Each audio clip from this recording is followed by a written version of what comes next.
Gece yadımıza düşür çinmək, yemək pişirmək, yemək. Ondan sonra canlı. Pisi. Lamoş bir döşüyür bərdiyə yağış, sel gedirdi. Allah'ım. Yaxşı deyil. Selə elə bir sil gəldi.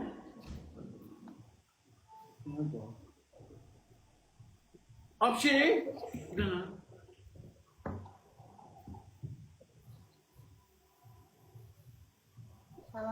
Ayşe'yle ilk önce sizin natemizliğinizi yoklayacağım. Temizsiz yoksa natemiz. Yakınlaşın üçümüz de ilk önce ağzımızı açın. Eyleyin göre hey. Ondan sonra 3 parmağımla, heremize bir parmakla burnumuzu kurtalayıp yoklayacağım. Temizsiniz yoksa yok. Tırnaklarınızı göstereceksiniz. Əlavə olarak, ne diyeceğim de size. Birinci bu etaplardan kesin.